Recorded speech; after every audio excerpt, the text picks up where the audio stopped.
Yan.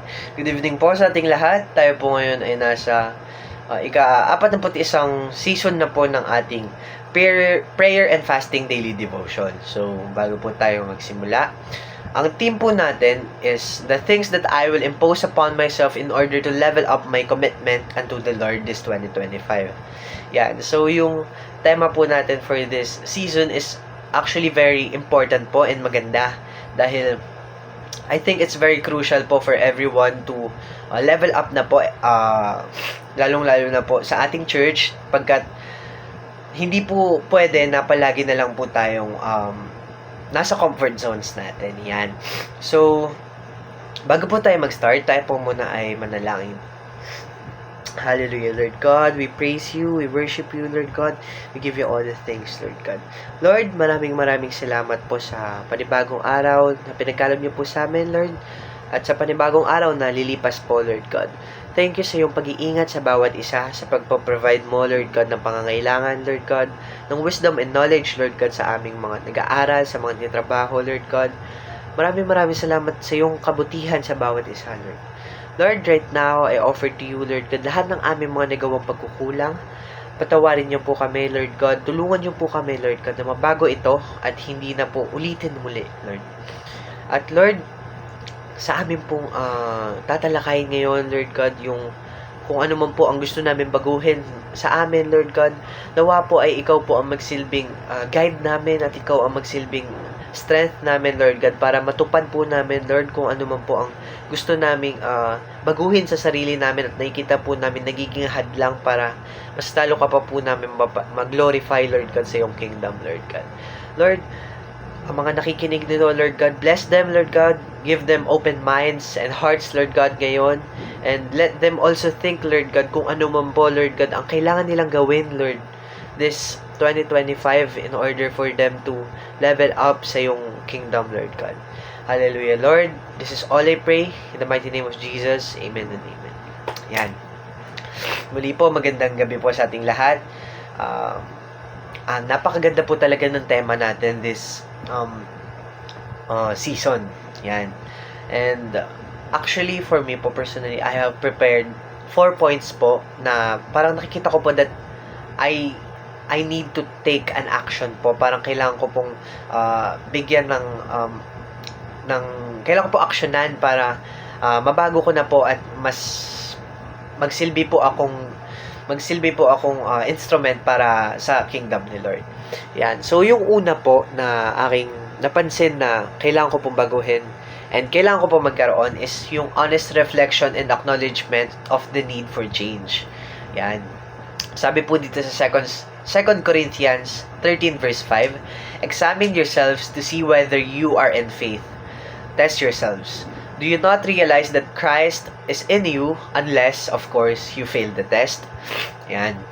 Para sa akin po, nakita ko po na yung first step po na in deepening our commitment kay God is by honestly examining ourselves. Ano po ba nangyayari kapag ina-examine po natin sarili natin?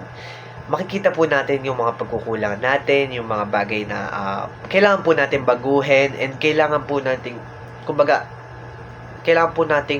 bigyan ng aksyon para mabago po natin and hindi po ito maging hadlang sa ating pagmi-ministry at pagse-serve kay Lord. Kailangan po natin tanungin ang sarili natin na why am I doing these things? Kung bakit po ba natin ginagawa yung mga bagay na ginagawa natin sa araw-araw. Personally po, as a youth, and sa mga youth nga po is sa aming pag-aaral, sometimes po, nagpo-focus po kami sa grades and recognition. But sometimes po, we forget that our dedication should also be for God's glory. Sometimes nagiging self-centered po kaming youth na iniisip po namin, ay kailangan ko ma-recognize, ay parang kailangan ko pong manalo, kailangan ko makakuha ng achievement para magkaroon ako nung sense ng feeling na ay magaling akong tao, gano'n. Pero that's what I need to change po personally because sometimes po nagiging basehan ko po yon as a person na kapag wala pong ganong achievements is parang nakakababa po as a person while it's really not. last year po, may mga times po na yung motivation ko lang din po sa study ko is about myself, to get good grades and to succeed din po. Pero right now po, gusto ko pong maging intentional and I want to study not just for myself but para kay Lord. Gusto ko po na kung magkaroon man po ako ng achievement sa aking ginagawa sa araw-araw is si Lord ang mag-glorify at siya ang kasama ko sa journey ko. Yan. So, ang pangalawa po na nakita ko po is yung setting personal goals for God's glory. Yan. Sabi po sa Philippians 3 verses 13 to 14, brothers and sisters, I do not consider myself yet to have taken hold of it. But one thing I do, forgetting what is behind and straining toward what is ahead. I press on towards the goal to win the prize for which God has called me heavenward in Christ Jesus. Yan po. In 2025, I want to set personal goals po na hindi lang po para sa sarili ko. Kumbaga, plano po siya, pero hindi po para sa akin. Pero para sa glory ni God.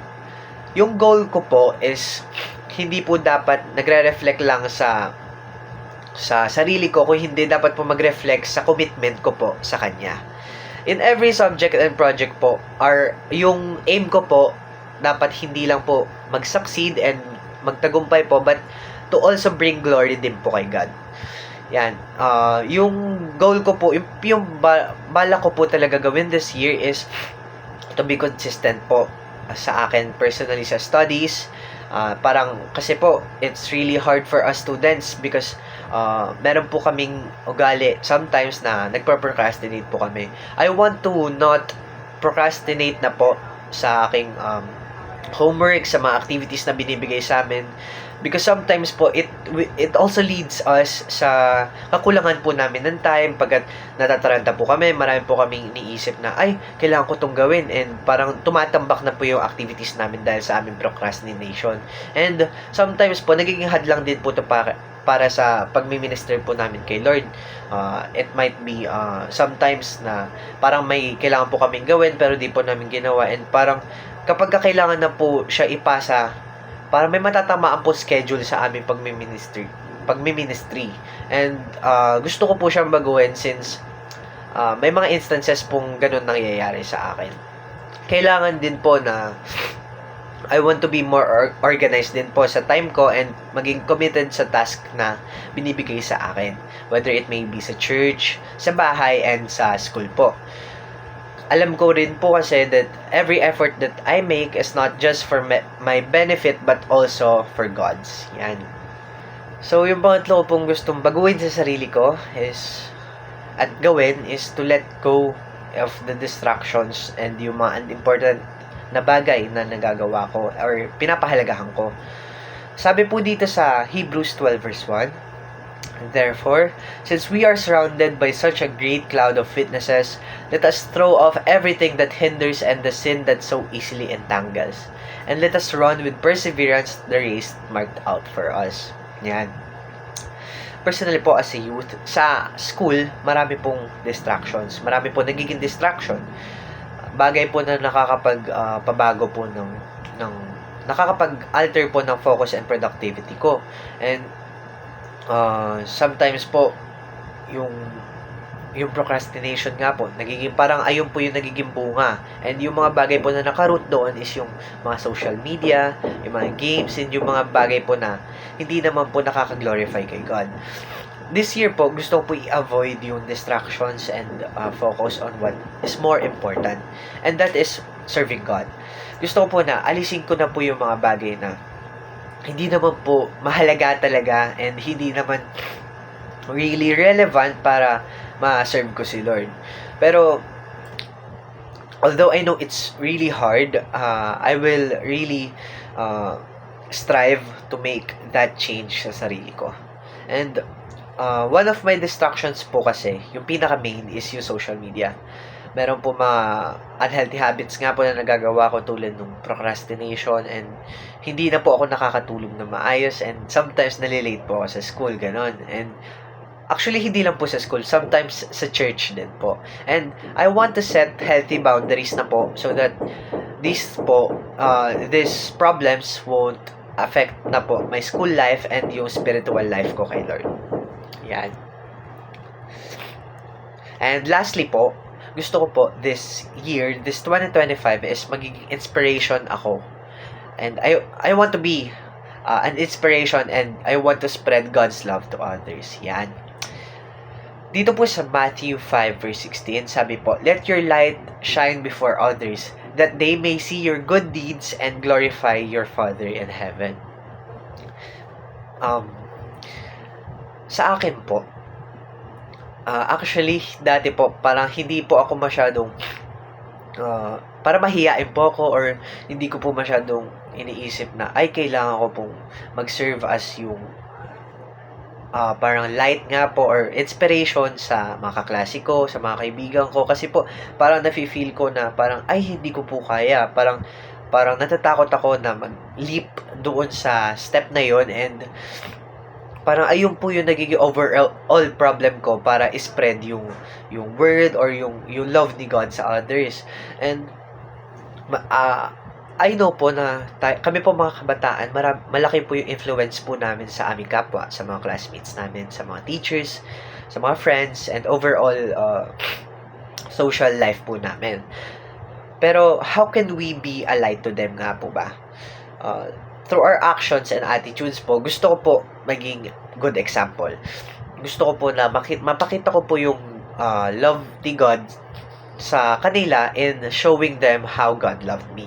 Gusto ko po pakita sa kanila na, ay, si Elijah na dati nagpro-procrastinate is hindi na yun. Bakit kaya? Gusto ko po yung malalaman nila na kumbaga, makikita po nila yun through sa lifestyle ko na nagbabago and hindi na po kailangan na sasabihin ko pa po sa kanila. Ganun po. Gusto ko rin po maging gusto ko po yung commitment ko po kay Lord is makita na po sa mga gawa ko and hindi lang po sa salita. Yan. I want to be a positive influence din po sa bawat na nakakapalibot sa akin. Ayoko na pong mag-engage doon sa mga debate or mga negative na conversations na hindi naman po nakakahalaga and nakaka-glorify kay God. Instead po, I want to be the one who encourage the people around me, especially those who are struggling or stressed or in need. If I see a classmate in need po, kunyari na lang, gusto ko po na bigyan ko po sila magkaroon po ako ng, kumbaga, ng time para, and chance for me to pray for them. Gusto ko po na, kumbaga, ganun po ang gawin ko and hindi na po ako maging mahiyain na katulad ng dati. Yan. And I know din po kasi that being a light isn't just about parang sharing word. But also, ayun po yung pagpapakita po natin ng love ni Lord para sa ating ang love ni Lord through our actions and sa pagpapakita natin ng care natin sa iba. Ayun. Yun po. Actually, ayun lang po yung kumbaga gusto ko po talagang bigyan ng action ngayon lately sa aking napapansin po sa nung 2024 po kung ano po yung mga bagay na natatakot po ako or yung mga bagay na nagagawa ko po which isn't really glorifying kay Lord. Parang ayun po yung mga nais ko na ilapit ngayon kay Lord para manghingi ng strength para mabago. Gusto ko po maging intentional and more dedicated ngayon din sa commitment ko kay Lord, especially sa studies ko and sa ministry ko. Sa every mga bagay na ginagawa ko, gusto ko ang maging goal ko po is not just na matapos ito and parang ma-accomplish but to also bring glory to God. Ayun lang po. So, bago po tayo, maraming salamat po sa pakikinig. So, bago po tayo magtapos, tayo po muna ay lumapit kay Lord. Hallelujah, Lord God. We praise you. We worship you, Lord. Right now, Lord, nawa po ang pag-share ko po, Lord God, ng aking mga bagay na gustong baguhin, Lord, sa aking buhay para mas mag-glorify ka, Lord God, is maging light po sa others at may influence sila na